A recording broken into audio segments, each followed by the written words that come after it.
artimanhas traz e astúcias infernais. Iguais não há na terra.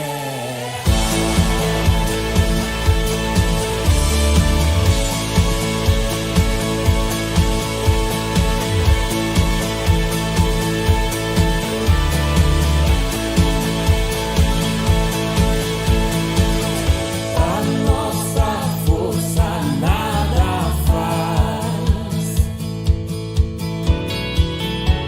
Estamos nós perdidos. Acho que sim. Acho que agora vai. Mas nosso Deus socorro traz e somos protegidos. Você tá me ouvindo bem? Me vendo bem? Jesus, o que venceu na cruz, Senhor dos altos céus, que sendo Vai agora transmitir pro YouTube.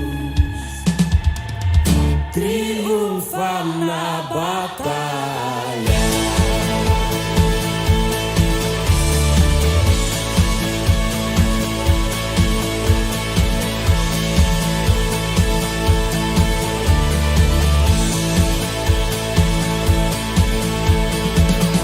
Sim, que a palavra ficará. Sabemos com certeza, pois ela nos ajudará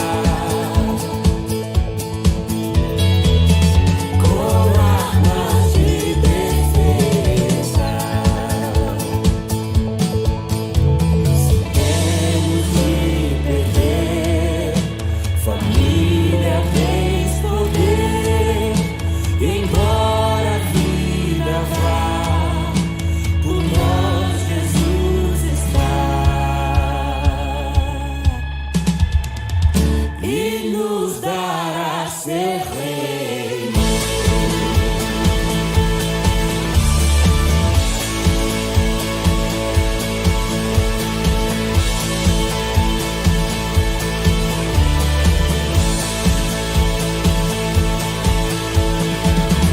Castelo forte é o nosso Deus. Castelo forte é o nosso Deus. Castelo forte é o nosso Deus. Castelo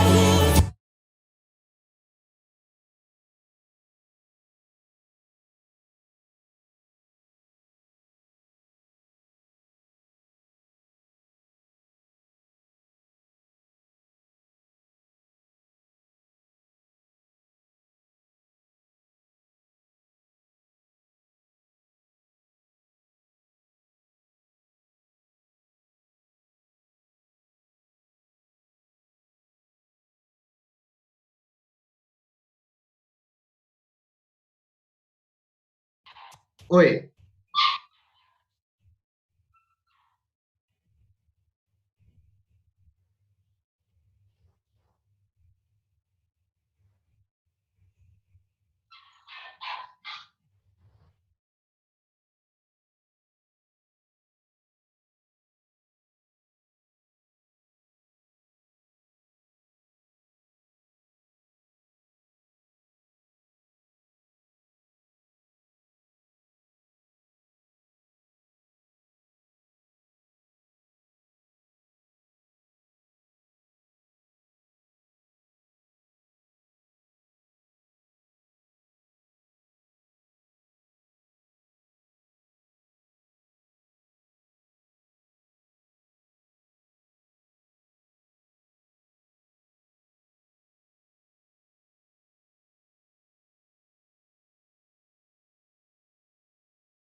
Qual o canal que vai ser transmitido? Já tem um link?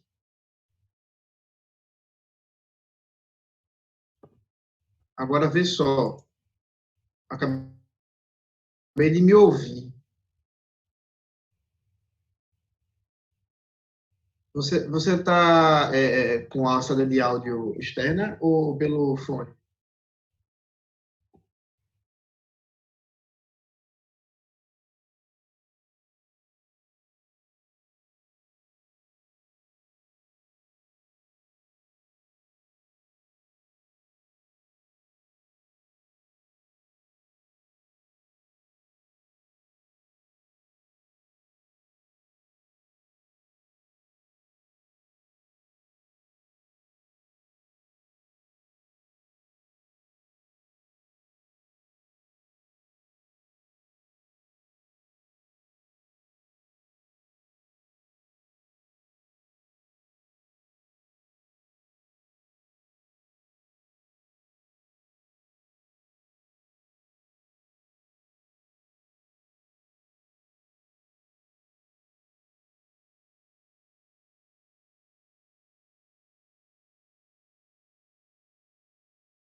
Olá, meus irmãos, graça e a paz a todos.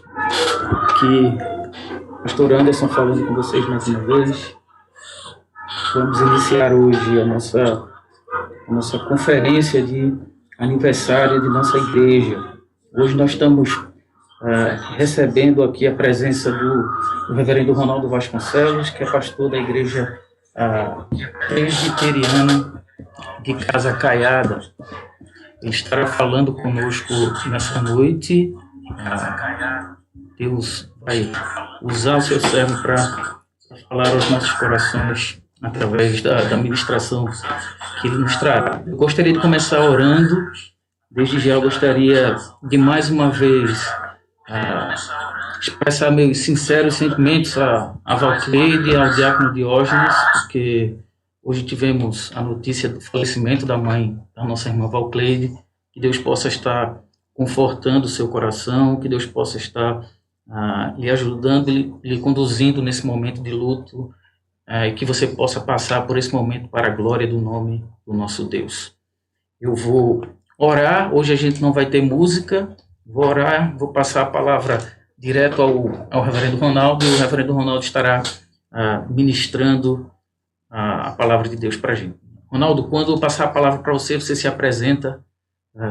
Pessoal, nós somos amigos, eu lhe conheço já há muito tempo, mas o pessoal da igreja não lhe conhece ainda. Talvez alguns saibam até que você é genro de Augustus, né? Mas assim, pessoalmente ainda não lhe conhecem. Então, assim que eu passar a palavra para você, eu pediria que você, em primeiro lugar, se apresentasse para os irmãos. Vamos orar. Santo Deus e Pai, nós glorificamos o Teu nome e te agradecemos, Senhor, por mais esse momento, pelo privilégio que aqui temos de sermos ministrados pela Tua Palavra, que mais uma vez a Tua Palavra seja mestra em nossas vidas, que ela nos conduza para a glória do Teu nome, que possamos ser alimentados por ela. Ser com o Teu Filho, o reverendo Ronaldo, que estará ministrando a Tua Palavra. Mais uma vez eu queria te pedir por Valcleide, por Diógenes e toda a sua família, que o Senhor possa estar confortando, consolando o coração deles. Assim rogamos em nome de Jesus. Amém. Reverendo Ronaldo, fique à vontade para ministrar os nossos corações e Deus lhe abençoe. Amém, amém, reverendo. É uma alegria estar com os irmãos, é uma alegria poder compartilhar hoje do ensino do Senhor, da palavra do Senhor, poder falar sobre a relação da cosmovisão com a cultura, um assunto que eu acredito ser extremamente importante e é um assunto qual eu gosto muito de falar, eu gosto muito de tratar.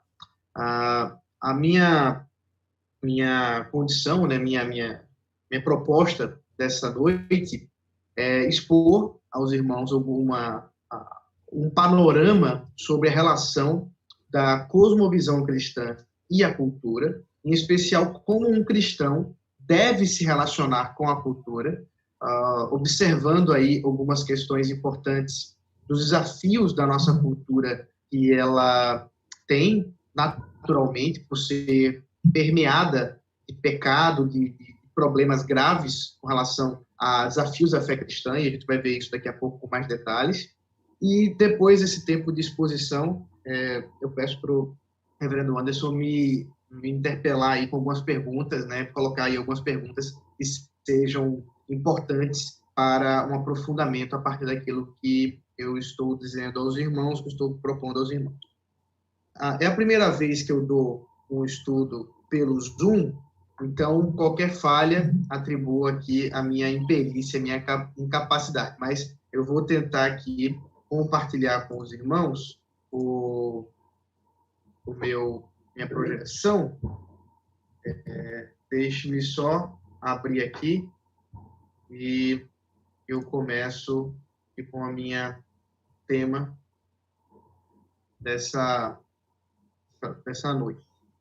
Deixa eu só abrir aqui a projeção. Espera aí. Você já está compartilhando, é isso, Anderson? Como? Não, desculpa. Eu errei. Ok. Pronto. E...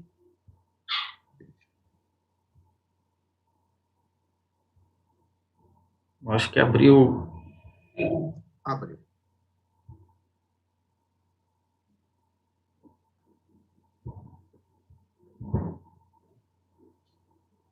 Ok.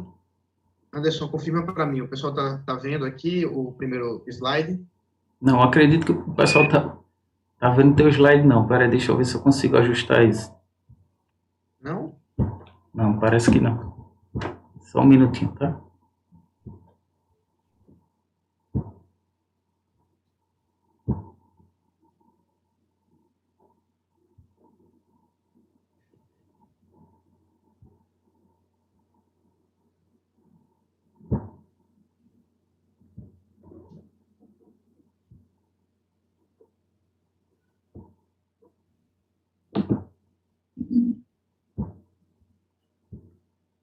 Só um minuto.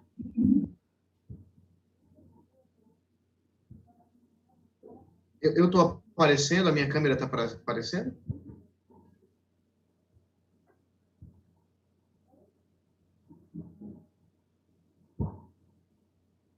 Vamos ver agora se vai.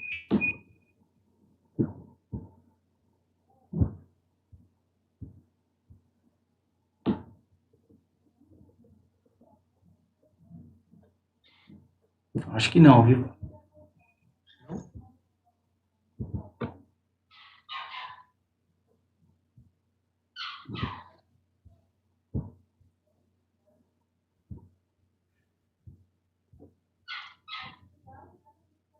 Volta lá. Você está transmitindo o Zoom agora? Tô. É porque eu estou vendo aqui, você está compartilhando a sua tela, Anderson. Acho que é por isso que não está pegando.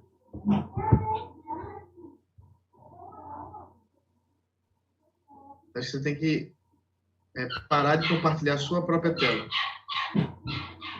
Veja se é isso. Veja aí agora. Vou sumir aqui. Pronto, ok. Entra agora. Acho que agora... Certo. Foi?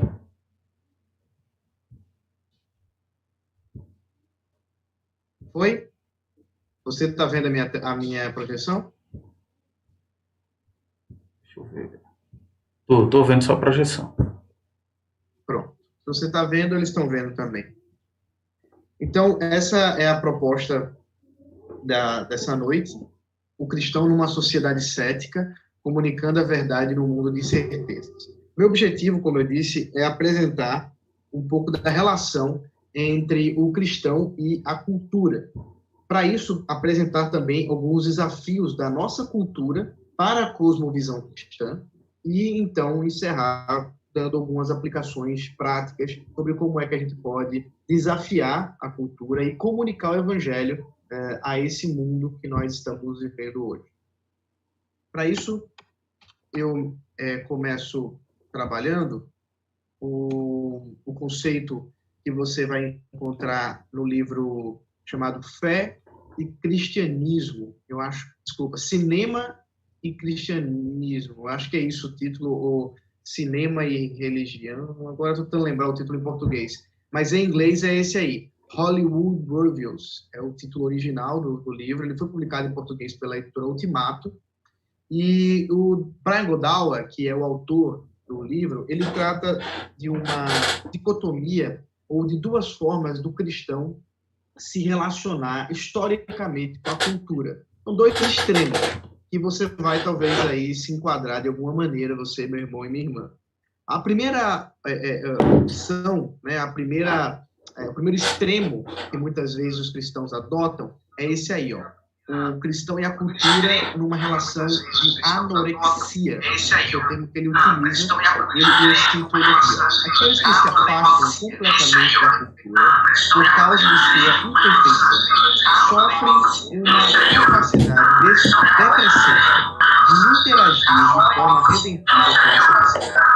Eles não entendem a maneira como as pessoas ao seu redor pensam porque não estão familiarizados com a linguagem que as pessoas estão falando ou com a cultura que estão consumindo, resultando numa barreira de comunicação. E esses abstêmios culturais frequentemente acabam em irrelevância e alienação em relação aos outros. Eu chamo esses anoréxicos culturais de abstêmios artísticos. Então, o que é essa opção, essa relação com a cultura? Ela é muito comum dentro do nosso meio evangélico, especialmente depois do movimento chamado movimento fundamentalista. Isso você vai ter a partir dos anos 70, quando o movimento fundamentalista, ele passa, já existia, mas ele ganha uma conjuntura mais forte de inimizade contra a cultura, contra a sociedade, especialmente nos Estados Unidos, quando você encontra ali uma cultura extremamente contrária realmente às escrituras, às políticas de aborto, a ideia de sexo livre, as noções realmente de um misticismo, e isso tudo dentro da igreja vai levantar uma barreira bem grande do cristão se relacionar com essa cultura mundana, com aquilo que é o mundo, o secular. E você vai observar que esse movimento que nasce na igreja, ele vai responder, portanto, à cultura como uma grande inimiga da igreja. Esse separatismo radical, fundamentalista, vai terminar por criar uma subcultura. Por quê? Porque a partir do momento que a igreja ela passa a se isolar do mundo, ela passa a se isolar de tudo que está acontecendo ao seu redor, exatamente porque ela percebe que tudo isso está contaminado pelo pecado, tudo isso é mundano, e aí que você vai ter as pessoas defendendo coisas como, por exemplo, o cristão não devia ver TV, né, televisão, especialmente no passado. Hoje a gente tem canais evangélicos, mas antigamente, aí, quando eu estou falando dos anos 70, você vai ter uma ênfase muito grande de pregações, de pessoas dizendo, olha, o cristão não deveria ver TV. Quando nasce a internet, muita gente vai dizer que a internet é a marca da besta, o www era um sinal da besta, e que a internet, na verdade, não é coisa de cristão. Então, todo esse tipo de relação, a mesma coisa com relação à música, só para citar mais um exemplo, a música do mundo, né? Cristão não deveria ouvir música do mundo. Então, todas essas expressões, elas estão carregadas dessa ideia de uma anorexia cultural. Quer dizer, a igreja não deve se relacionar com esse mundo. Ela não deve se relacionar com essa cultura. E qual é a consequência disso? Como eu disse, vai ser uma subcultura. O que vai acontecer naturalmente? Aquilo que hoje a gente conhece como mundo gospel. O que o mundo gospel fez? Como a igreja estava separada radicalmente da cultura do mundo, então, para a igreja, nasceu uma nova cultura. Então, por exemplo, crente não pode ouvir música do mundo, ele tem que ouvir música gospel. Aí você vai entender por que os artistas hoje, chamados artistas gospel, eles se parecem de alguma forma com os artistas do mundo. É por isso que você vai ver que selos de música, como a Som Livre, a Globo, etc., vão se preocupar com esse nicho evangélico e eles vão dizer o seguinte: olha, aí você tem um lugar para comércio, mas você não pode misturar esse comércio gospel com o mundo. Então, eles vão criar um selo à parte. Perceba, essa separação não vai impedir que a igreja, de alguma maneira, se relacione com a cultura. Ela só vai fazer essa relação de uma forma tão separatista, tão criada dentro de uma bolha, que ela para de conseguir comunicar de forma coerente, de forma compreensível o evangelho. É nesse sentido que você vai encontrar uma noção da igreja de que você prega o evangelho cheio dos evangeliqueis. O que vai acontecer? As pessoas do mundo vão olhar para tudo isso, né? E aí, varão, você tem que crer porque o Senhor Jesus Cristo veio propiciar, né, a redenção. Aí, o camarada olha para tudo isso, eu não estou entendendo nada. Por que não entende? Porque a igreja não conseguiu entender a cultura, porque ela está separada. Ela não consome essa cultura. E ela se separou. Ela é incapaz de falar sobre música, ela é incapaz de falar sobre filmes, ela é incapaz de falar sobre literatura, porque ela está fechada nela mesma. Então, estes que se relacionam dessa forma com a cultura são chamados aqui pelo Godawa de anorexicos ou abstêmios artísticos. Essa não é uma boa forma de se relacionar com a cultura. Uma outra forma de se relacionar com a cultura, que é o extremo oposto, é essa que o Brian também trabalha, que é uma relação de glutonaria com a cultura. Olha só o que ele fala. Outro indivíduo ocupa o extremo oposto do espectro, e esse eu chamo de glutão cultural. Esta é a pessoa que consome a arte popular de forma passiva, sem discriminação. Os glutões culturais preferem evitar a análise de filmes além de seu valor de entretenimento. Eles só querem fugir e se divertir por 2 horas em outro mundo. Quando desafiados por críticos culturais a discernir as mensagens sábias dentro dos filmes, esses espectadores hesitam em criticar como sendo analíticos demais ou lendo coisas. E muitos cineastas concordam com eles. Deixa eu explicar o que o Godawa está falando. Lembra? O livro do Godawa é mais sobre filme, ele vai dar exemplos de filme. Mas nós estamos falando de aspectos culturais muito mais abrangentes do que meramente uma questão de filme. O extremo oposto é a ideia de que a igreja deve se relacionar com a cultura de peito aberto. Ela deve olhar para a cultura e entrar com tudo e analisar, e não analisar, mas consumir a cultura de qualquer jeito. Esses cristãos são aqueles famosos pelo nada a ver, a expressão nada a ver. Então você talvez conheça aí algum jovem, né? Normalmente isso está mais associado a jovens, que estão vendo, às vezes, alguma coisa em casa, na internet, um filme, uma coisa, e alguém fala, não, mas isso aí um cristão deveria ver. E essa pessoa diz, mas isso aí não tem nada a ver. Então, é muito comum, dentro dessa visão de relação com a cultura, essa visão mais liberal com a cultura, das pessoas dizerem que não tem nada a ver, você vai, você consome, então não tem nada a ver se você vê um filme que tem cenas picantes, não tem nada a ver se você ouve músicas que depreciam o ser humano, depreciam a mulher, não tem nada a ver se você veste uma roupa sensual, ou se você tem um linguajar obsceno, não tem nada a ver.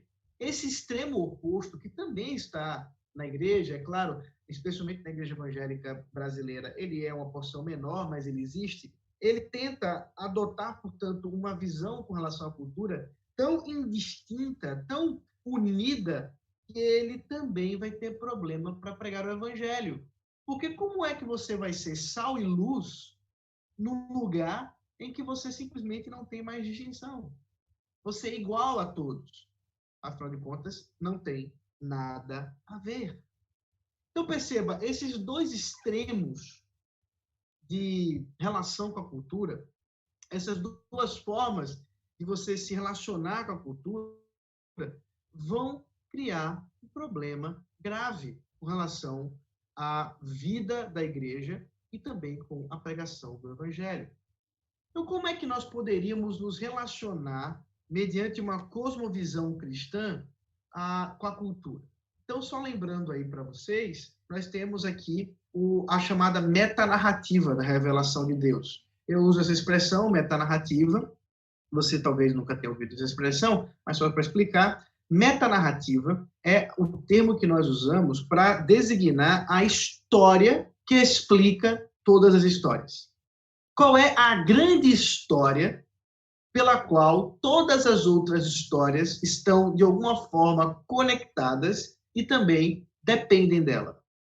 É a história da redenção. A história que está revelada nas Escrituras. E que nós podemos resumir com esses três termos que vocês estão vendo aí: criação, queda e redenção. Esses três termos, essas três ideias, estão claras nas Escrituras e elas apontam exatamente para as nossas lentes interpretativas, como que nós vamos olhar para esse mundo. Essa é a grande história que explica todas as histórias. E explica, inclusive, nossa relação com a cultura. Porque quando nós observamos a relação com a criação, nós somos lembrados que Deus criou todas as coisas para a sua glória. E quando ele criou todas as coisas para a sua glória, ele fez isso de uma forma tal que ele deu significado e função para tudo que existe. Então, quando a gente pensa em cultura, e lembra, cultura é uma criação humana. Cultura é a forma como o homem se relaciona com a criação e cria a partir disso. Cultura vem de uma expressão da ideia bíblica de cultivar. É exatamente o que você vai encontrar em Gênesis 2, quando Deus ordena a Adão que ele cultive e guarde o jardim do Éden. Essa ideia de cultivo vai originar a ideia exatamente de cultura. Portanto, cultura é uma questão relacionada à humanidade. E como homens, nós criados por Deus, tudo que está relacionado à cultura e a nossa relação com a cultura também está relacionado com Deus. Porque foi Deus quem deu sentido e função para tudo que existe. Ele que deu sentido e função para os animais, ele que deu sentido e função para as plantas, ele que deu sentido e função para aquilo que a gente chama de leis da ciência ou leis naturais, como, por exemplo, a lei da gravidade, ele que deu sentido e função para a nossa moralidade. Então, tudo está conectado a Deus como Criador. Então, quando nós olhamos para a ideia de criação nas Escrituras, nós podemos também observar como nós podemos olhar a criação, ou melhor dizendo, a cultura.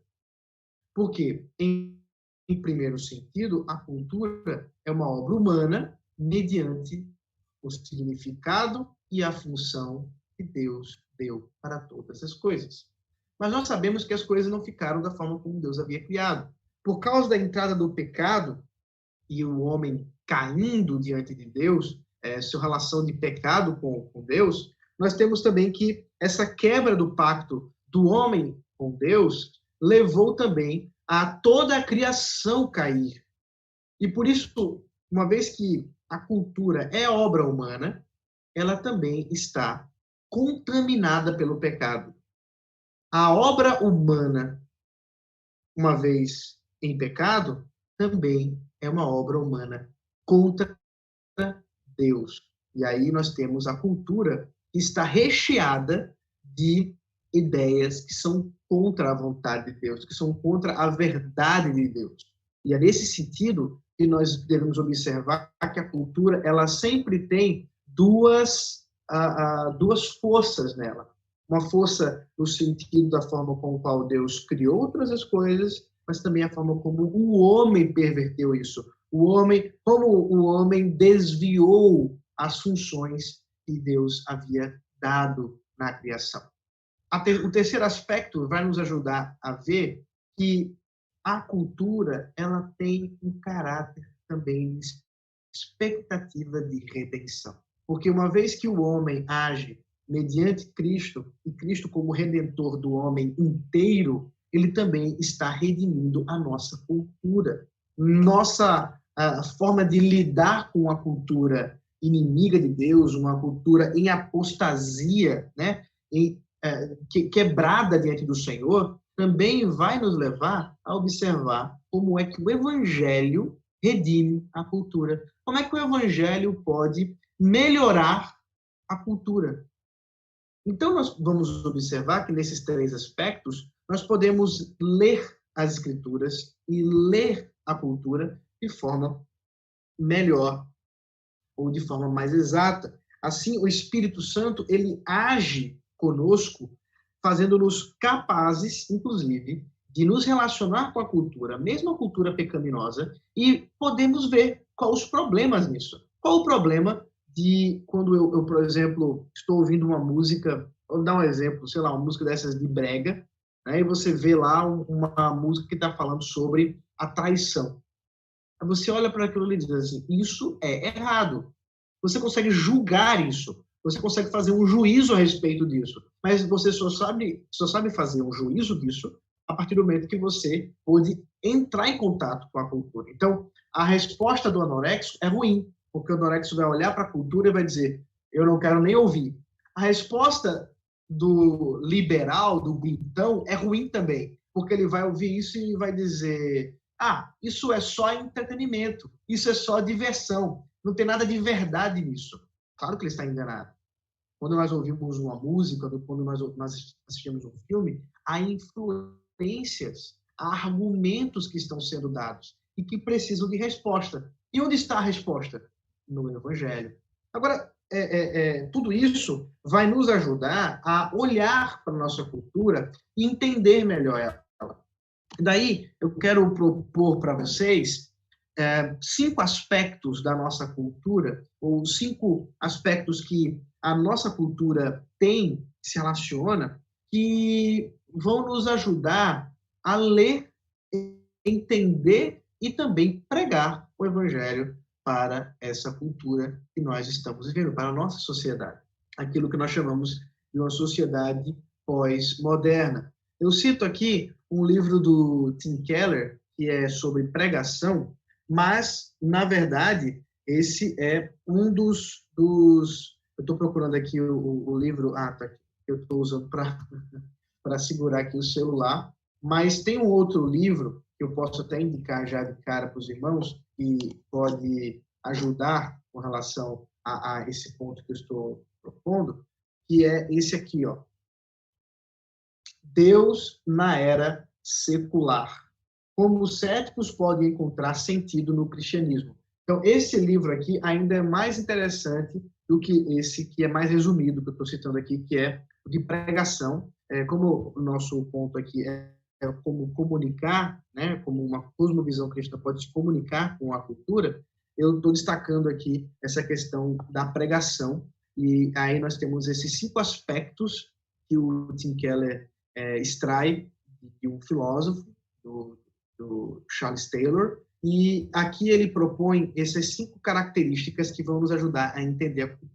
A primeira característica, você vai ver aí, é a narrativa da racionalidade. Essa narrativa está presente também na nossa cultura e em todas as outras.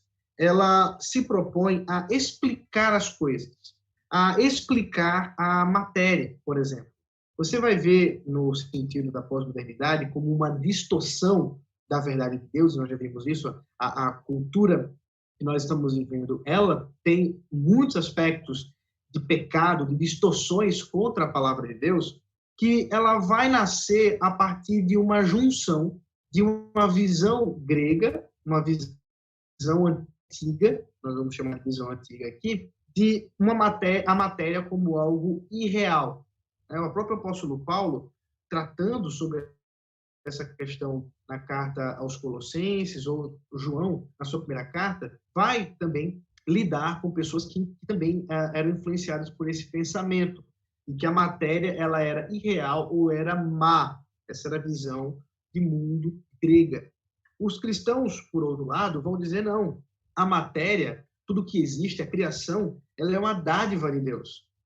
Então, nós estamos falando que tanto o espírito quanto o corpo são obras do Senhor, são obras da criação e são dons do Senhor.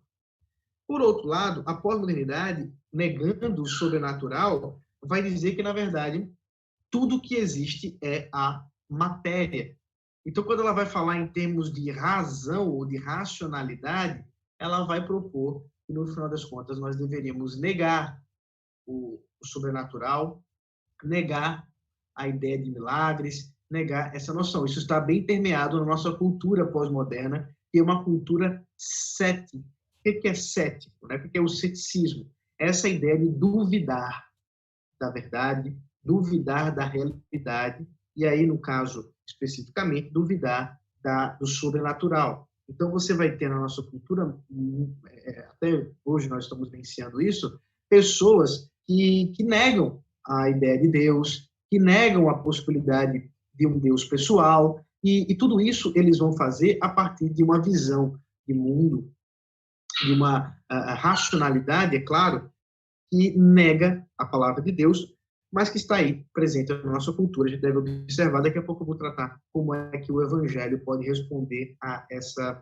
proposta, né, de uma negação da sobrenatural e uma supervalorização da matéria.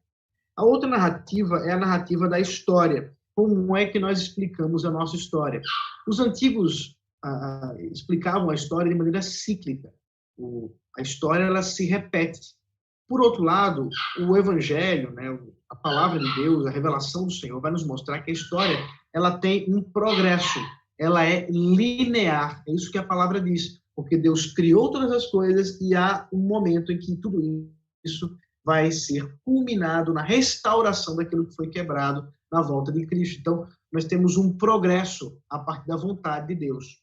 Por outro lado, nossa cultura hoje, negando a ideia de Deus, vai ser uma noção de um progresso histórico autônomo. Portanto, a ideia de uma superioridade histórica. É a noção de que tudo aquilo que é novo é melhor. E você vai ver isso muito presente hoje nos adolescentes, nos jovens, e quando estão dialogando com seus pais, com seus avós, dizem assim, você não consegue me entender, porque você é de outra geração. Você é do passado, você não consegue mexer no smartphone, você não consegue mexer na internet, então você não serve para entender o meu mundo. Essa ideia de superioridade do novo, superioridade histórica, ela é muito comum, ela é muito presente em nossos dias, e isso tem tudo a ver com uma noção de um progresso histórico, de um desenvolvimento, ou de uma evolução histórica sem Deus. Sem que haja uma mente que está projetando, que está apontando para tudo isso. E nós vamos observar como a nossa cultura está permeada dessa ideia. A outra narrativa é a narrativa da sociedade. E aqui nós temos a ideia de como é que essa comunidade se ajunta, como é que a comunidade se manifesta. Nos tempos antigos, você vai ter a ideia de uma tribo que era mais importante que o indivíduo. Entre os gregos, por exemplo, eles falavam da polis, a cidade, que era o que dava sentido, que dava significado para os cidadãos. Então, o cidadão, tudo que ele fazia, ele tinha que pensar na cidade. para o bem da cidade. Isso é a cidadania. Pensa bem nessa palavra aí, que ela é importante hoje também para os nossos dias. Por outro lado, a palavra vai nos mostrar que o valor do ser humano não está no bem que ele faz à tribo ou à sociedade, mas no fato de Deus ter criado o homem à sua imagem e à sua semelhança. Então, a dignidade humana, a dignidade do ser humano está associada à própria forma como Deus o criou, segundo sua própria imagem. O ser humano, ele não tem o valor dele não está dependente daquilo que ele faz com a sociedade, daquilo que ele é como um cidadão. E aí você vai ter a proposta da nossa situação, da nossa sociedade, da nossa cultura, de indivíduos autônomos. Essa ideia bem popular, que nós somos livres e que nós devemos buscar cada vez mais a nossa liberdade, a nossa cidadania tem a ver com aquilo que eu faço, contanto que eu não ofenda aqueles outros cidadãos daquela cidade, a minha proposta de liberdade dentro de um contexto bem daquilo que faça o que você quiser, não uma noção que eu vou mostrar para vocês também com relação à identidade, de uma ideia de autenticidade. Você é melhor quanto mais autêntico você é. A ideia de que você não deve copiar os outros. Isso tudo está associado a essa noção de autonomia, de liberdade. Você vai ter também a narrativa da moralidade ou da justiça. Antigamente, os antigos falavam, os gregos especialmente, da nossa submissão ao destino. Você vai ter relatos, as grandes histórias dos gregos, como, por exemplo, a história de Édipo, que trata de um rei que recebe uma profecia da qual o seu filho, que acabara de nascer, um dia iria matá-lo e casar com sua mãe. Então, esse rei, extremamente preocupado, o que ele vai fazer? Ele vai mandar matar o próprio filho. Só que aí, aquela pessoa que foi designada para matar o próprio filho dele não consegue matar, termina colocando o menino numa cidade extremamente distante, ele sendo criado sem saber quem eram seus pais, até que um belo dia ele volta para aquela cidade, depois de ter destruído, aí, de ter lutado em prol daquele país, e ele mata o rei de maneira completamente causalística, sem nem muita explicação, e depois casa-se com sua mãe. Então, esse destino fatal, está associado, inclusive, à própria ideia de moralidade. O que é moral? O que é bom? É aquilo que o destino diz, é aquilo que o destino estabelece. Existe um destino e a gente deve simplesmente obedecer esse destino. O cristianismo, por outro lado, vai de encontro a essa ideia. Vai mostrar que nós somos agentes morais livres e nós realmente somos responsáveis por aquilo que fazemos. Nós não podemos culpar o nosso destino. Nós devemos tomar antes a iniciativa. Nós devemos buscar antes a nossa posição como seres morais, como agentes morais. Isso o cristianismo vai enfatizar muito com as exortações de santificação, a ideia de que você precisa obedecer ao Senhor e não simplesmente uma ideia de destino. Daí, a nossa sociedade pós-moderna, essa cultura que nós estamos vivenciando, a ideia de legitimar uma moral a partir dela mesma. E aí você vai negar a lei do Senhor, então você nega o destino, não existe destino, não existe também uma lei que está acima de todos, transcendental. O que existe? Existe simplesmente uma moral de cada um. Uma moral subjetiva. O que é certo? O que é errado? Bom, depende. Você pode achar certo uma coisa, eu posso achar certo outra coisa, e os dois estão no mesmo barco. As duas ideias são válidas igualmente. Então, essa é a noção muito comum em nossa cultura. Daqui a pouco eu vou apontar para vocês tudo isso e como essa cultura ela pode ser muito bem respondida pela palavra do Senhor. Quero mostrar para vocês isso até o fim da nossa exposição.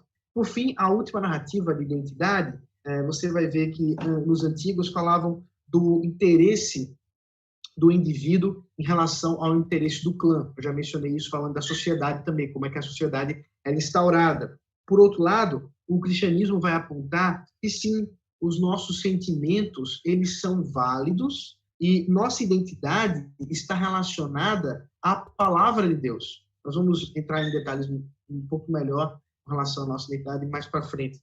Mas como é que nós vamos ver a identidade e a dignidade humana a partir hoje da nossa sociedade, da nossa cultura? Bom, a dignidade brota de uma autenticidade, como eu falei antes. Então, qual é o seu valor na sociedade? Bom, eu tenho valor quanto mais autêntico eu sou.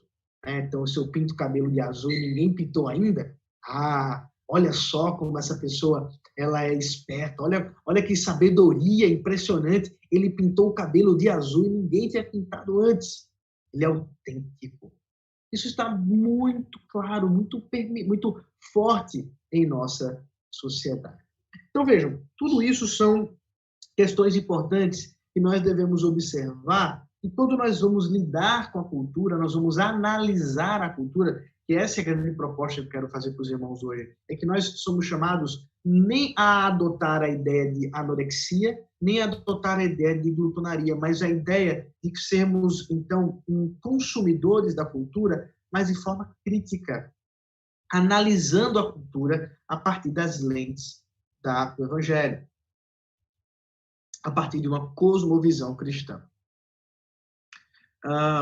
Deixa eu passar aqui algumas questões e eu quero trabalhar com vocês aqui de maneira mais aplicada como é que nós podemos interagir com a nossa cultura a partir das lentes do Evangelho, das lentes da criação, queda e redenção. Bom, deixe-me aqui propor alguns exemplos para a gente entender melhor. Eu acho que isso aqui vai ajudar a vocês a entenderem um pouco mais aquilo que eu estou expondo para vocês. Bom, olha aí, interagindo com a narrativa da identidade. O eu soberano. Aqui nós temos um exemplo dessa ideia de uma narrativa de identidade a partir dos sentimentos entronizados.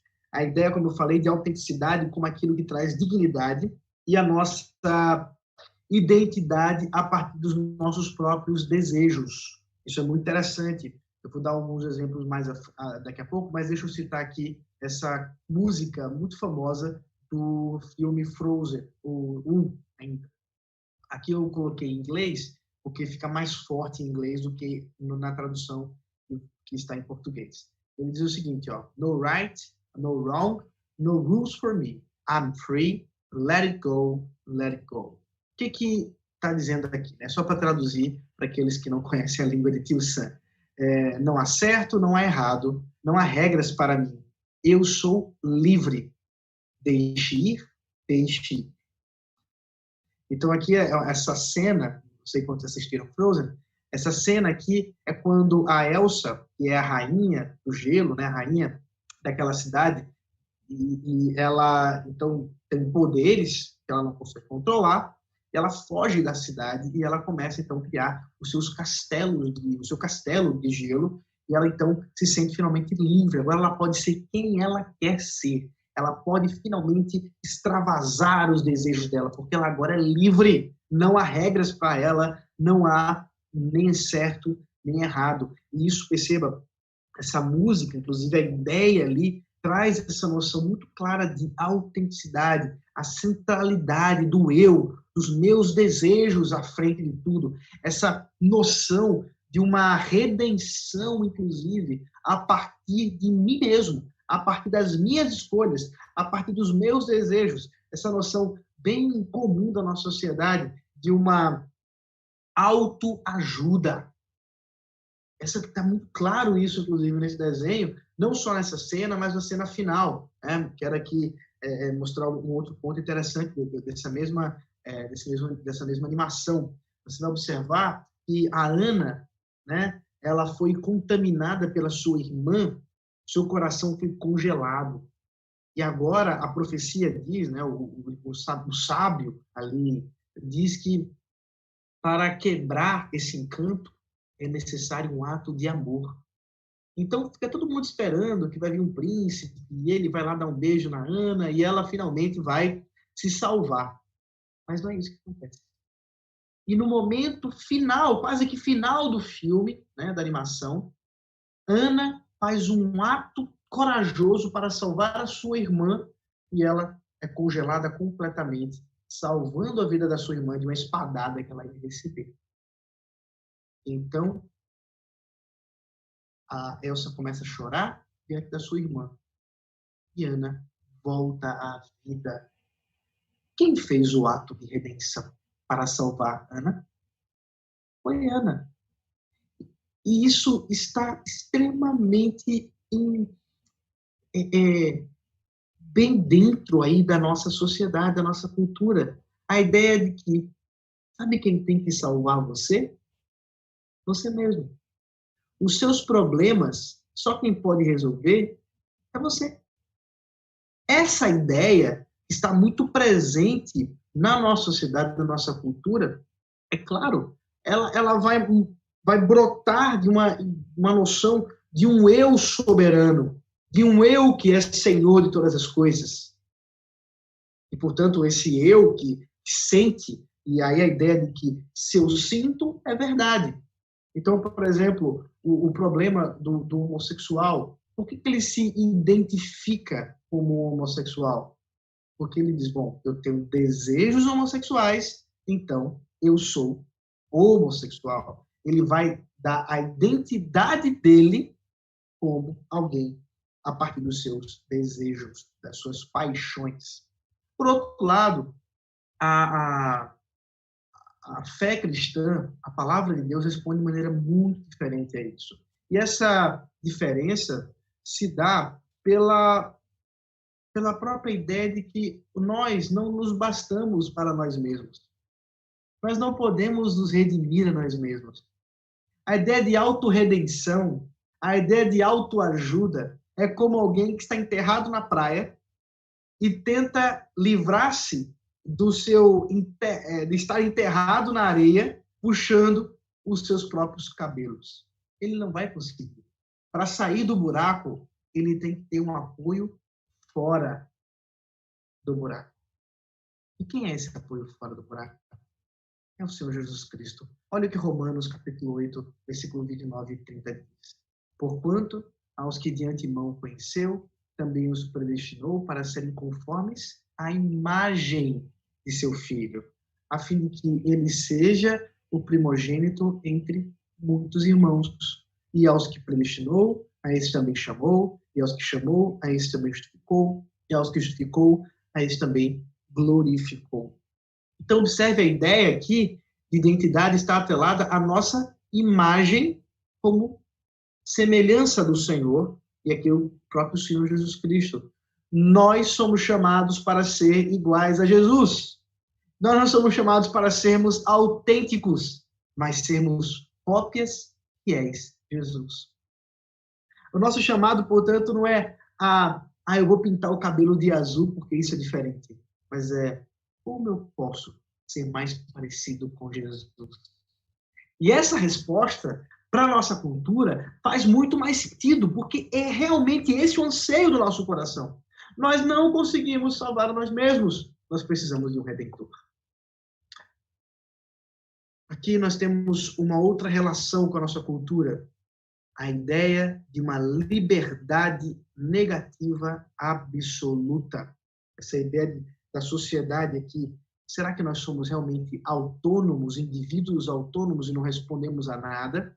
Veja como Sartre, um filósofo famoso e que propôs essa ideia de liberdade e autonomia, ele vai dizer o seguinte, olha, eu exprimiria isso dizendo que o homem está condenado a ser livre, condenado porque ele não se criou a si mesmo. E, entretanto, por outro lado, livre, pois uma vez lançado no mundo, ele é responsável por tudo que faz. Então, para Sartre, a responsabilidade do homem está na sua liberdade, conquanto livre, responsável pelas suas ações. Então, o indivíduo autônomo, ele tem responsabilidade pelos seus atos morais, porque ele é livre para fazer o que ele quiser. Mas isso não responde os anseios profundos do nosso coração. O problema dessa ideia, essa incoerência que nós vamos encontrar, é que esse critério de liberdade, ele não resolve questões mais profundas. Por exemplo, por que matar crianças seria um erro? Eu não sou livre? Por quê? Eu não posso matar? Por que eu não posso roubar? O que, em última instância, levaria alguém a achar errado alguma coisa, se nós somos livres, condenados a ser livres, como disse Sartre? Essa responsabilidade a partir da liberdade, ela não resolve o problema. Qual é o critério último das coisas? Nós precisamos de uma proposta. Nós precisamos de algo que transcenda a nossa liberdade. E é por isso que Colossenses, capítulo 3, 14, diz assim, olha, acima de tudo isto, porém, esteja o amor, que é o vínculo da perfeição. Você vai ver lá que a ideia é que a nossa liberdade, ela está limitada. Limitada a quê? Ao amor. O amor a Deus e o amor ao próximo. Então, a liberdade não é o critério último, mas amar a Deus, e amar a Deus está intimamente ligado à lei do Senhor. Nós vamos ver isso mais à frente. Mas o nosso critério último de individualidade, de sociedade, de comunhão e de responsabilidade para com o próximo é o amor a Deus e o amor ao próximo. Esse critério, sim, é suficiente. O amor está acima da ideia de liberdade. O amor é mais importante.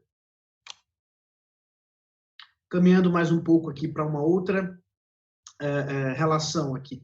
A ideia, interagindo aqui a narrativa da moralidade ou justiça com a moralidade, uma moralidade que autoriza a si mesmo. Então, para exemplificar isso na nossa sociedade, eu cito aqui a Declaração Universal de Direitos Humanos, que fez aniversário até de 70 anos, acho que foi ano passado, retrasado, diz o seguinte: considerando que o reconhecimento da dignidade inerente a todos os membros da família humana e dos seus direitos iguais e inalienáveis constitui o fundamento da liberdade, da justiça e da paz no mundo. Então, olha, aqui é um dos considerandos que é o preâmbulo dessa carta. E aqui nessa carta, que é universal, ela se propõe ser uma referência para todo mundo, fala da dignidade inerente a todos os membros da família humana. Mas espera um pouquinho. Como a gente sabe disso? Como nós podemos falar de dignidade inerente se nós somos mero produto do acaso? Se nós somos um mero produto de uma evolução não guiada? Como é que a moral vai ser aí estabelecida? Não pode ser. Você não vai encontrar uma base suficiente para falar de uma dignidade humana inerente, quer dizer, de um valor humano, e por isso que a gente pode matar uma barata, mas não pode matar um homem, se não houver a lei do Senhor, a lei do amor. Olha aí Deuteronômio, melhor dizendo, Levítico 19:18 e Deuteronômio 6:5. Amarás o teu próximo como a ti mesmo, eu sou o Senhor. Assim você resume a primeira parte da lei do Senhor, que vai do primeiro mandamento ao quarto mandamento. E aqui o quinto ao 10º mandamento: amarás, pois, o Senhor teu Deus de todo... Desculpa, eu fiz o contrário. Amarás, pois, o Senhor teu Deus de todo o teu coração, toda a tua alma e de toda a tua força, e toda a tua alma e toda a tua força. Deuteronômio 6:5. Aqui falando sobre a primeira parte da lei, esse assim, mandamento de 1 a 4, e amarás o teu próximo, essa sim, do 5 ao 10. Então aqui você tem um resumo daquilo que a gente chama de lei moral. E é esse amor que Deus concede a nós e a forma como nós podemos amar que nos dá um amparo para a moralidade. Como nós podemos agir nesse mundo com justiça, com moral, com ética, através da lei do Senhor. É a lei do Senhor o parâmetro para isso. É uma lei que transcende os nossos desejos, transcende a nossa liberdade, transcende, inclusive, a nossa ideia, qualquer que seja, sobre o próximo. Mas o valor humano, ele está ali intrínseco, né? Ele é realmente inerente à dignidade humana, porque Deus falou. Porque isso faz parte da lei do Senhor. Por que eu não posso matar um homem? Porque existe uma lei que diz, não matarás.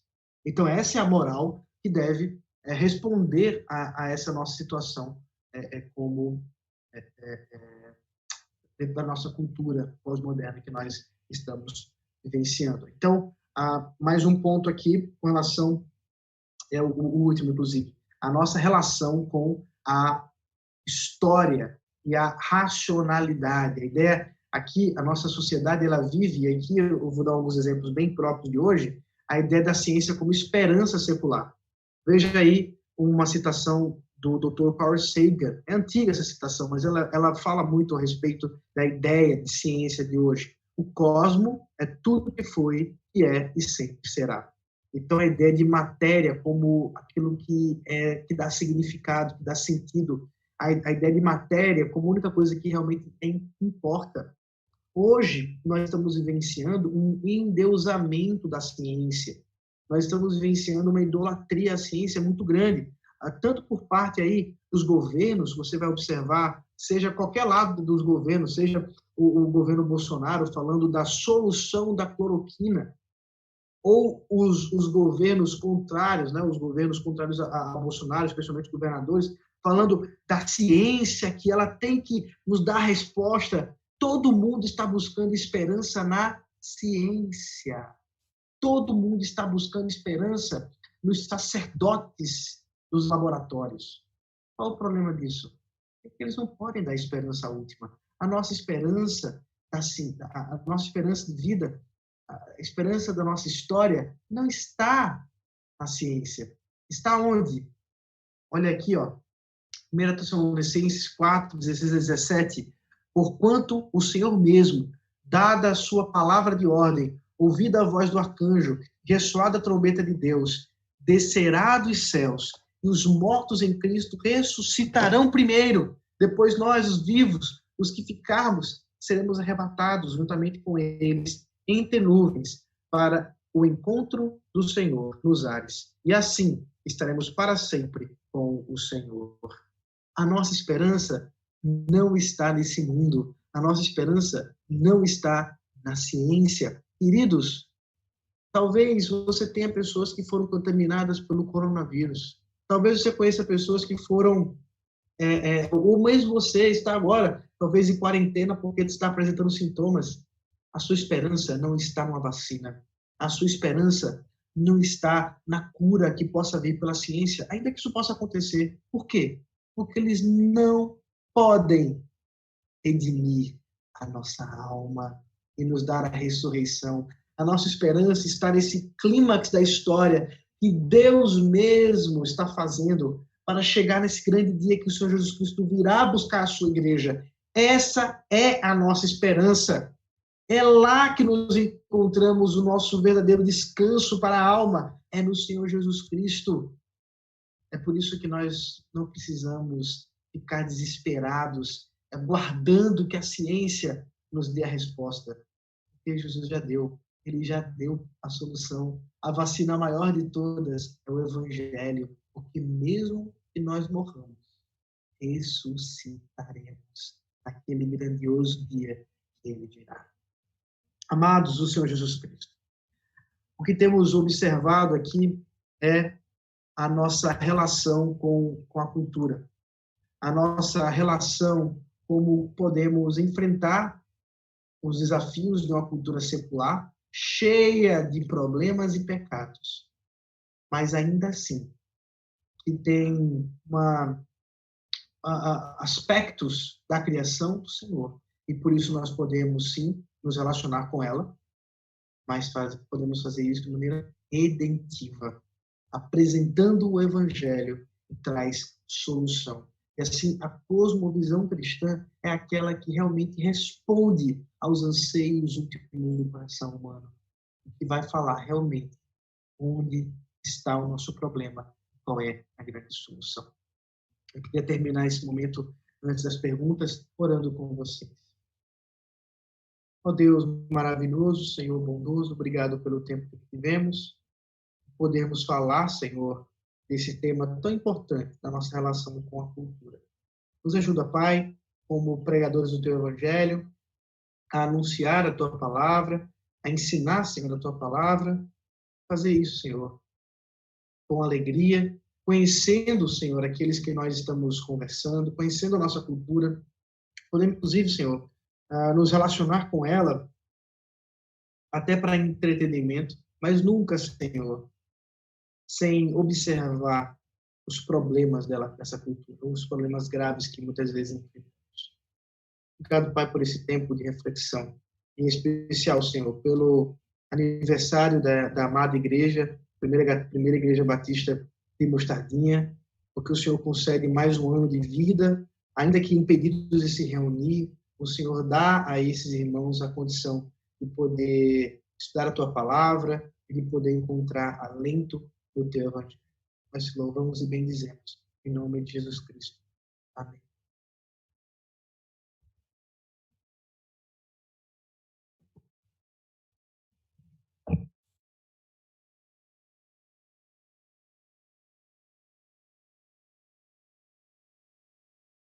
Estou sim.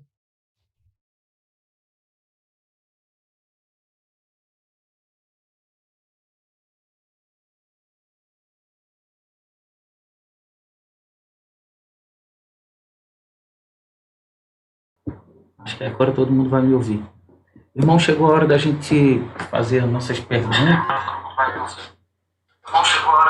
Então, os irmãos façam suas perguntas aí pelo chat, que eu estarei transmitindo essas perguntas para o reverendo Ronaldo. Ele vai estar respondendo cada uma das perguntas que assim os irmãos desejarem. Graças a paz, irmão Rinaldo. Alguém tem alguma pergunta para fazer ao reverendo Ronaldo acerca daquilo que ele falou aqui sobre o cristão e a cultura? Estou só trazendo essa orientação para que ninguém faça uma pergunta de uma coisa que não foi falada aqui, de um assunto que não foi tratado aqui. Então, aqueles irmãos que tenham alguma pergunta para fazer ao reverendo Ronaldo, pode fazer nesse momento. Mande aí para a gente pelo chat aqui mesmo, do YouTube, e eu vou estar repassando para ele a pergunta. Nakayama está lá junto com o Júnior, com o Wendel, na casa dele. Esses três aí não tem nenhuma pergunta, não. Esses três, quando estão juntos, reverendo Ronaldo, só... o negócio é complicado, viu? É muito questionamento, muita pergunta. Eu acho que ele deve ter alguma pergunta para você aí nesse momento. Ninguém tem pergunta?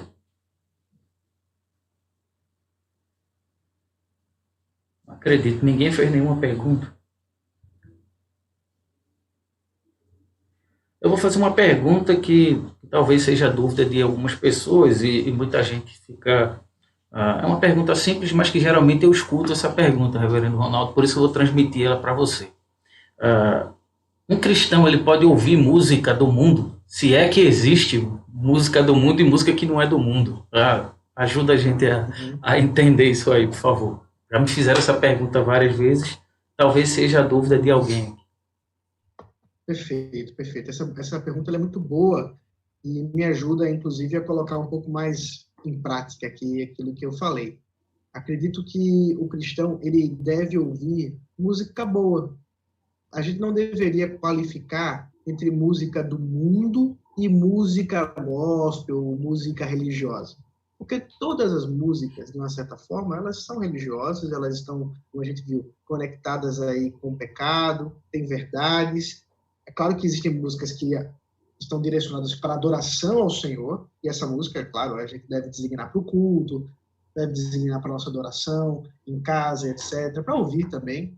Mas a gente pode ouvir músicas que são de artistas que não são cristãos, mas nunca deveríamos fazer isso, e aí vai o gancho, né, mais importante, desarmado. A gente pode ouvir com um bom entretenimento, pode ouvir assim, sentindo prazer, inclusive na melodia, em como, que beleza, como essa pessoa canta bem, como ela toca bem esse instrumento, isso é importantíssimo. Mas a gente deve sempre observar aquilo que está sendo dito, sempre observar aquilo que está sendo pregado para aquele que está cantando. Eu lembro de uma história interessante, uma vez eu estava conversando com um pastor amigo meu, e ele me deu um disco duplo de Chico Buarque. Na verdade, ele não me deu, ele estava doando aquele CD, o duplo de Chico Buarque, e eu peguei assim, e disse, mas cara, por que você está se desfazendo? Aí ele falou assim, estou cansado do marxismo de Chico Buarque buzinando no meu ouvido. Veja, Chico Buarque é um grande poeta. As músicas dele são belíssimas, mas é verdade que está cheia de sensualidade, está cheia de ideias marxistas, uma ideia assim, bem presente nas músicas dele, o que é muito comum. Então, a gente pode ouvir? Pode, mas deve sempre olhar bem o que está ouvindo, fazendo uma boa análise. Agora, é claro, existe música ruim. Música ruim, a gente não vai perder tempo, né? Mal executada, mal feita, que a finalidade é simplesmente denegrir a vida humana, né? Fala, menosprezar muitas vezes a mulher, com linguagem chula. Isso não deveria fazer parte da vida do crente. Meu pai fez uma pergunta aqui. Ele está perguntando se, acho que é isso, eu entendi a pergunta, se um cristão pode ser juiz de futebol. Eu não sei porque que ele perguntou isso, mas, enfim. Talvez as experiências dele com algum juiz de futebol não tenham sido muito boas. Tem um livro.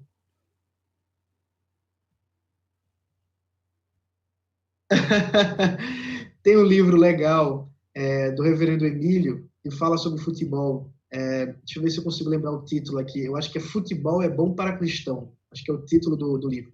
Porque muitas vezes a gente se relaciona com o esporte realmente de forma estranha. Né? Alguns vão idolatrar o esporte e outros vão colocar o esporte como algo demoníaco. Tem uma história, mais uma história para a gente guardar aqui. Eu conheço 3 pastores que estavam conversando. Um torcia para o Sport, outro torcia para o Náutico e outro torcia para o Santa Cruz. Eles estavam num restaurante e discutindo, né, daquele jeito lá, 3 pastores discutindo no restaurante qual time que era melhor. Aí o garçom chegou para perguntar o que eles iriam pedir e um deles, assim, mais gaiato, né, falou assim, peraí, antes da gente falar o que a gente quer comer, diga logo qual time que você torce. Aí o garçom falou, desculpa, eu sou evangélico, aí eu não torço para nenhum time. Então você tem aí os 3 pastores discutindo isso. Na cabeça do garçom, isso era uma coisa pecaminosa. Na cabeça dos pastores era o motivo ali para eles discutirem. Então, é claro, um cristão pode ser juiz de futebol, um cristão pode ser um jogador de futebol, mas ele deve fazer isso com cuidado com esse ambiente que ele está vivendo. Ele deve tomar muito cuidado com a forma como ele lida com o futebol, ou o esporte, qualquer que seja, porque isso pode gerar uma idolatria, pode gerar aí um problema muito grande no seu coração e até mesmo afastá-lo do Senhor. Amém. Irmãos, tem mais alguma pergunta? Até agora não chegou mais nenhuma pergunta. Chegou mais nenhuma pergunta, reverendo Ronaldo. Então, eu gostaria de agradecer mais uma vez a sua disponibilidade. Chegou uma pergunta aqui. Deixa eu ver. Bom, uma irmã aqui, não é uma pergunta, na verdade, ela está fazendo uma afirmação, a irmã Rosicleide. Ela está dizendo que ela não concorda com esses cantores que se dizem evangélicos e que pegam a música do mundo e transformam ela numa música para cantar em igreja, mais ou menos isso. Como se fosse uma inversão. Muito bom. Como é o nome da irmã? Rosicleide. Rosicleide. Irmã Rosicleide, eu também não gosto disso, não. Na verdade, eu tenho realmente um problemão com isso. É muito comum. Antigamente era mais, viu? Antigamente eu falo assim, nos anos 80, nos 90, como não tinha internet, não era tão forte, era para poucas pessoas, o pessoal abusava dessa questão. Alguns chamavam de paródia, outros chamavam de plágio. Eu ia até chamar de paródia, mas aí eu Você pensei vai ter direitinho. isso muito. Então, mas você vai ter muito, muito isso. Tem até um relato, uma ilustração aqui, para dar um exemplo, para dar. Talvez vocês já tenham ouvido uma música com Tem uma travadinha aí, eu acho que vai voltar daqui a pouco. não sei quantos acompanharam aquele programa Ronaldo, do Raul Gil, do qual ele, acho que ele venceu. Oi. Ronaldo, só um pouquinho. Volta aí um pouquinho que deu uma travada, aí ninguém acompanhou o início da tua fala do exemplo, não.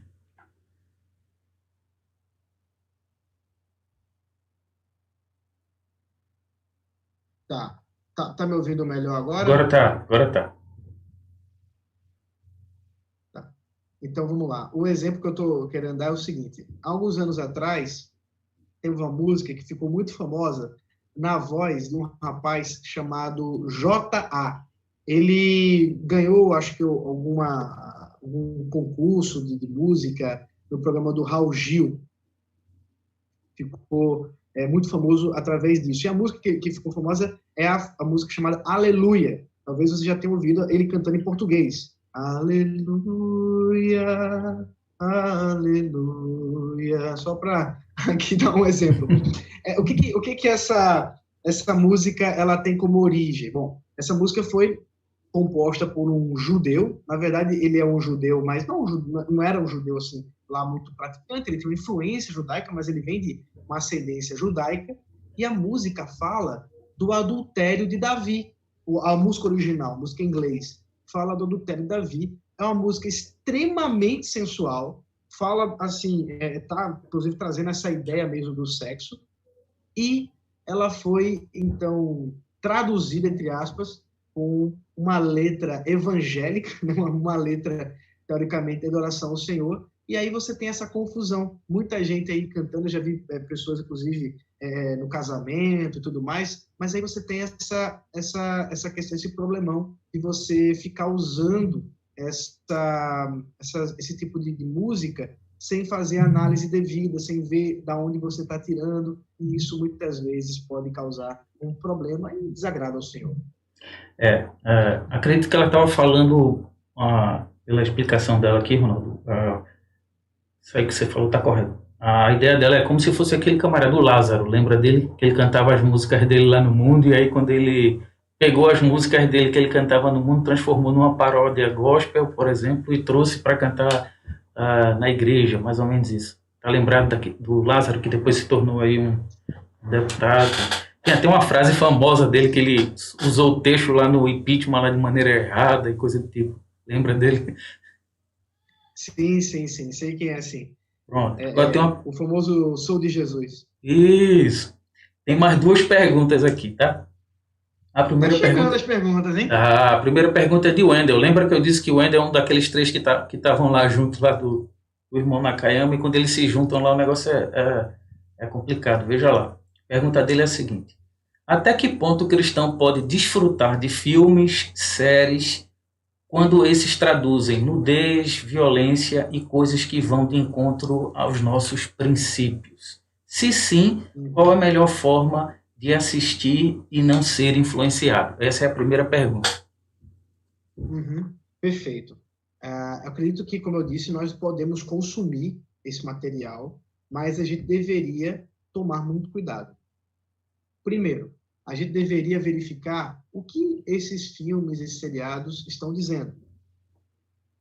Qual é a pregação que eles estão fazendo, qual é o argumento do filme. Isso vai nos ajudar a entender melhor o filme e vai nos ajudar, inclusive, a estarmos mais atentos ao que está sendo dito.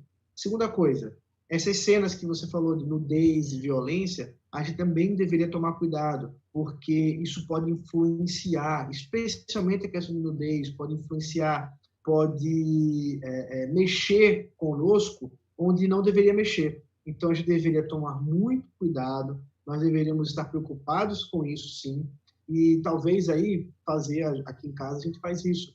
Quando a cena começa a cena picante, a gente adianta o filme, adianta aquela cena, às vezes perde um pouco, mas bola para frente, você não deixou de estar sendo tentado completamente de maneira despropositada. Outra pergunta agora. Como um cristão que ocupa um cargo público, secretário de Cultura, se relacionaria, é um exemplo, um secretário de Cultura, se relacionaria com o envolvimento em festas pagãs, por exemplo, Carnaval, São João? Uhum. Aí tem outra Perfeito. pergunta, eu vou fazer logo agora, aí depois tu responde logo as duas dele. É tudo de Wendel. Muitas pessoas alegam se envolver com São João pela questão cultural. Usando o mesmo argumento, um cristão poderia frequentar blocos líricos, aqueles blocos de carnaval lírico? Acho que é isso aí. Uhum. Vamos lá. São perguntas mais difíceis, viu? Essa aí é mais complicada. Deixa-me colocar aqui a questão. Veja, um cristão deve sempre tomar cuidado com a forma como ele se associa. E aí, no caso, um cristão que está lidando com a cultura como uma profissão, caso específico aí, um secretário de cultura, é claro que ele vai lidar com isso de maneira profissional. Então, por exemplo, eu acho que a gente, mesmo como um político cristão, ele pode conversar, pode estar presente em alguns atos chamados culturais, sem que ele esteja pecando por causa disso. Até mesmo num caso como o São João, ou até mesmo o Carnaval. Agora, ele, claro, não vai estar brincando, mas ele está como um profissional, está trabalhando ali. Lembra, a gente pode dar um exemplo assim, menos assim, glamuroso, sem querer fazer um juízo, né? Como você falou, um secretário de cultura, mas e um policial? Um policial que foi ali designado pelo seu batalhão para trabalhar ali, assegurando ali as vidas num bloco carnavalesco ou no São João. Ele não vai? Claro que vai. Ele está, inclusive, exercendo o amor ao próximo, independente de pessoas que creem no Senhor Jesus Cristo. Então, nesse sentido, nós podemos enquadrar aí numa questão de trabalho e de chamada, também fazendo as devidas aí, observações de como é que ele vai lidar com os aspectos ali na hora. Agora, um cristão numa quermesse, né? Eu não sei, Anderson, me ajude aí. Eu estou eu estou há 10 anos fora de Recife, voltei agora, e na época eu nunca tinha visto isso, mas pode ser que seja uma ignorância minha. Eu não sei se é comum aqui em Recife, na região metropolitana, quermesse, que é aquela ideia das feirinhas para comida, essas coisas, na frente da igreja, e depois tem a missa. Isso é comum aqui também? Bom, é mais comum no interior, né? Aqui o povo não está muito ligado a. O São João aqui não está muito ligado a essa questão da missa em si, não. Está mais ligado à questão de forró, festas com bandas de forró e esse tipo de coisa. Não tem muito... Isso, mas eu falava da quermesse, então, acho que até a quermesse eu acho que é uma questão mais do Sudeste, talvez, eu não sei, ou talvez no interior mesmo. Mas lá em São Paulo, existem quermesses famosas, ali na região do Bexiga, que é uma região italiana, então você vai ter o bairro do Bexiga, né, uma região italiana, então você vai ter quermesses que, assim, é muita gente, mas o povo vai para quê? Vai para comer, porque você tem ali uma feiras enormes de comida e o povo come e não tem nada sobre a missa que está sendo feita. A mesma coisa eu acho que a gente pode transpor aqui com relação ao São João, que hoje perdeu muito a sua força com relação à religião e está muito mais associado àquela coisa mais suja mesmo do forró, o forró sujo que eu estou falando, não é o forró bonitão, o baião, não é Luiz Gonzaga, é o forró mais feio, por assim dizer, que é aquele da depreciação da mulher e etc. Então, acho que dá para a gente separar as coisas. Acredito que o cristão ele pode se aproveitar nesse momento da comida, pode se aproveitar nesse momento até mesmo da música boa, como eu mencionei aqui, Luiz Gonzaga, outras pessoas que fizeram boas músicas, que são famosas nesse período, mas ele deveria tomar muito cuidado com a associação relacionada, por exemplo, a essas músicas mais recentes de forró, a tomar cuidado com essa questão da dança, né? Isso está muito ligado aos nossos dias, a gente deveria tomar muito cuidado com isso e deveríamos nos abster desse tipo de relação, não por ser um pecado em si, mas porque ele está associado ao pecado. E aí a gente termina se contaminando, como disse o apóstolo Paulo, por causa da associação. Tem mais alguma pergunta de alguém aí? Vamos lá, irmãos. Ricardo Becker, que é um membro lá da nossa igreja, inclusive é o sonoplasta da igreja. Ele está perguntando se, em uma visão geral, isso diz respeito àquilo que Paulo diz: me fiz de louco para conquistar os loucos. Uhum. Eu acho que, de uma certa forma, você tem ali o apóstolo Paulo se relacionando com as culturas, ele como gentil, como um romano, melhor dizendo, se relacionando com os gentios. Ele era um cristão helenista, né? Então ele era um judeu que não nasceu na Judéia, que não nasceu em Jerusalém, então ele tinha os dois mundos. Ele tinha tanto o mundo judaico, por causa da sua ascendência, por causa da sua cultura religiosa, como ele também tinha o lado gentil, porque ele nasceu numa cidade gentil. E ele, então, consegue se relacionar e fazer, nesse sentido, uma conexão a partir dessa ideia. Então, nesse sentido, sim, ele está dizendo exatamente isso. Eu entendo melhor a cultura do meu próximo, me fazendo como ele. Aí a ideia não é me fazendo pecador como ele. A ideia é participando das mesmas coisas que ele para poder comunicar melhor o evangelho. Sim, então você pode ter aí uma ideia nesse sentido, sim. Amém. Até agora não me chegou mais nenhuma pergunta, então acredito que todas as dúvidas dos irmãos foram retiradas. Então, reverendo Ronaldo, mais uma vez, muito obrigado. Deus continue abençoando sua vida, sua família, seu ministério, abençoando Rendrica e sua esposa, seus filhos. Amém. E dando aí, Amém. E abençoando, para que você possa estar abençoando as ovelhas que o Senhor colocou para que você pudesse estar pastoreando. Deus abençoe sua igreja, seu ministério. Manda um abraço para todo mundo. Logo, logo a gente se encontra quando acabar essa pandemia aí. Sem dúvida. Eu espero que acabe antes de dezembro, para que a gente possa ter a nossa confraternização, que a gente tem todo ano, a gente não perca. É verdade, se Deus quiser. Eu agradeço também, Anderson, por esse tempo aqui com vocês.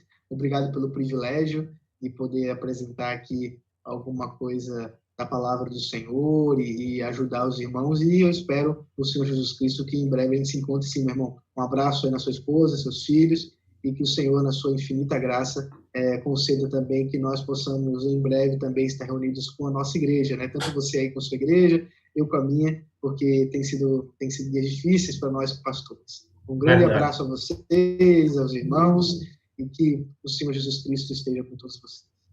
Meus irmãos, muito boa noite a todos, que Deus abençoe todos vocês. E antes que os irmãos me cobrem, os irmãos sempre pedem que eu recite aí com eles o salmo: em paz me deitarei e dormirei, porque só tu, Senhor, me fazes habitar em segurança. Deus abençoe a todos, em nome de Jesus, e até amanhã, às 19h30, daremos continuidade a esses nossos estudos, a essa nossa conferência de aniversário da igreja. Ronaldo, forte abraço, Deus abençoe os irmãos. Continuem orando pela irmã Valcleide e pela família que está enlutada nesse momento. Deus abençoe a todos, em nome de Jesus.